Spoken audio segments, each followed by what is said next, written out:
ವೀಕ್ಷಕರೇ, ಈ ಅಕ್ಟೋಬರ್ ತಿಂಗಳು ಯಾರಿಗೆ ಶುಭ ಯಾರಿಗೆ ಅಶುಭ, ಯಾವ ರಾಶಿಗೆ ಒಳಿತು ಯಾವ ರಾಶಿಗೆ ಕೆಡುಕು, ಮತ್ತೆ ಗುರು ಬದಲಾವಣೆಯಿಂದ ಏನೆಲ್ಲ ಸಮಸ್ಯೆಗಳಾಗುತ್ತೆ ಅನ್ನೋದರ ಬಗ್ಗೆ ನಾವು ನಿಮಗೆ ಮಾಹಿತಿಯನ್ನು ನೀಡ್ತಾ ಇದ್ವಿ. ಇನ್ನು ಇದೇ ವಿಚಾರಕ್ಕೆ ಸಂಬಂಧಪಟ್ಟಂತೆ ಮತ್ತಷ್ಟು ಮಾಹಿತಿಯನ್ನು ನೀಡ್ತಾ ಹೋಗ್ತಾರೆ. ನಮ್ಮ ಜೊತೆ ಇದ್ದಾರೆ ಕಾರ್ಯಕ್ರಮದಲ್ಲಿ ಕ್ರಿಸ್ಟಲ್ ಜ್ಯೋತಿಷಿ ಮೀತಾ ಅವರು. ಬನ್ನಿ ಅವ್ರನ್ನ ಕಾರ್ಯಕ್ರಮಕ್ಕೆ ವೆಲ್ಕಮ್ ಮಾಡೋಣ. ಮೇಡಮ್ ನಮಸ್ತೆ, ಕಾರ್ಯಕ್ರಮಕ್ಕೆ ಸ್ವಾಗತ.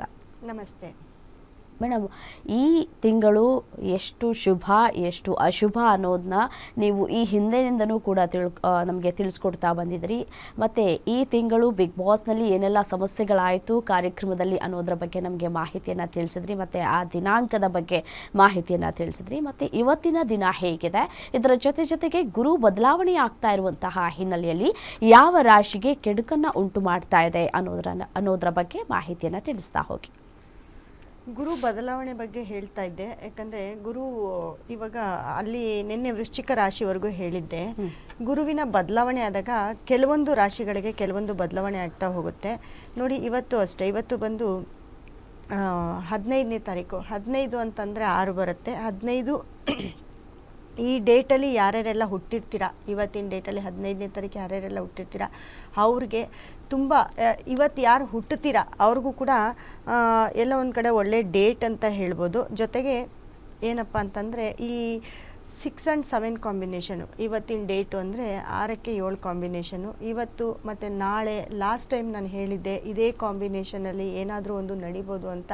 ಸೊ ನಾಳೆನೂ ಅಷ್ಟೇ, ಇವತ್ತು ಅಷ್ಟೇ. ಇವತ್ತು 6 and 7, ನಾಳೆ 8 and 7 ಬರುತ್ತೆ, 7 and 7 ಬರುತ್ತೆ, 7 and 8 ಕಾಂಬಿನೇಷನ್ ಬರುತ್ತೆ. ಈ 7 and 8 ಕಾಂಬಿನೇಷನಲ್ಲಿ ಏನಾದರೂ ಆಗ್ಬೋದು, ಏನಾಗುತ್ತೋ ಗೊತ್ತಿಲ್ಲ ಅಂತ ಹೇಳಿದ್ದೆ. ಅದೇ ಥರ ಬಿಗ್ ಬಾಸ್ದು ಒಂದು ಇದು ಕೂಡ ಹಾಗಿತ್ತು.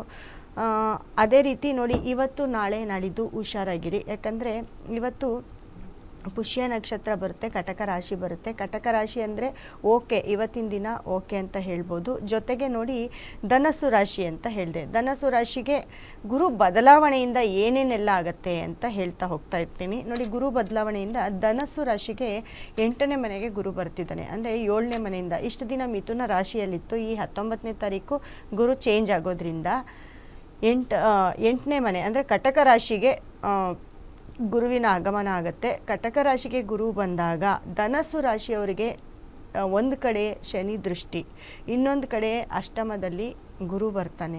ಹಾಗಾಗಿ ಧನಸ್ಸು ರಾಶಿಯವರಿಗೆ ತುಂಬಾ ಪ್ರಾಬ್ಲಮಲ್ಲಿ ಸಿಕ್ಕಾಕ್ಕೊಳ್ತೀರ. ತುಂಬ ಪ್ರಾಬ್ಲಮ್ ಅಂತ ಅಂದರೆ ಯಾವ ಒಂದು ಕೆಲಸ ಕಾರ್ಯ ಎಲ್ಲ ಅಡೆತಡೆ ಆಗೋದು ತುಂಬ. ಯಾಕಂದರೆ ಒಂದು ಅಂದರೆ ತಡ್ಕೊಳ್ಬೋದು. ನೋಡಿ, 8ನೇ ಮನೆ ಗುರು ಓಕೆ, ಏನೋ ಒಂದು ಗುರು ಪರಿಹಾರ ಮಾಡ್ಕೊಳ್ಳೋದು, ಮತ್ತೆ ವಾಪಸ್ ಹೋಗ್ತಾರೆ ಗುರು ಎಲ್ಲೋ ಸಪ್ತಮದಲ್ಲಿ. ಯಾಕಂದರೆ ಇಷ್ಟು ದಿನ ಗುರು ದೃಷ್ಟಿ ಬೀಳ್ತಾ ಇತ್ತು. ಗುರು ದೃಷ್ಟಿ ಬಿದ್ದು ಈ ಕಡೆ 10ನೇ ಶನಿ ದೃಷ್ಟಿ ಬಿದ್ದಾಗ ಕೆಲಸ ಕಾರ್ಯದಲ್ಲಿ ಏನೇ ತೊಂದರೆ ಆದರೂ ಗುರುವಿನ ಸಪ್ತಮ ದೃಷ್ಟಿಯಲ್ಲಿ ಎಲ್ಲೋ ಒಂದು ಕಡೆ ಕೇಪಬಲ್ ಆಗ್ತಿತ್ತು, ಅಂದರೆ ಎಲ್ಲೋ ಒಂದು ಕಡೆ ಸುಮಾರಾಗಿ ನಡೀತಿತ್ತು. ಬಟ್ ಈ 1.5 ತಿಂಗಳಲ್ಲಿ ಶನಿ ದೃಷ್ಟಿ ಪ್ಲಸ್ಸು 8ನೇ ಮನೆ ಗುರು ಎಲ್ಲ ತುಂಬ ಕಷ್ಟದಲ್ಲಿ ಸಿಕ್ಕಾಕೊಳ್ತೀರಾ.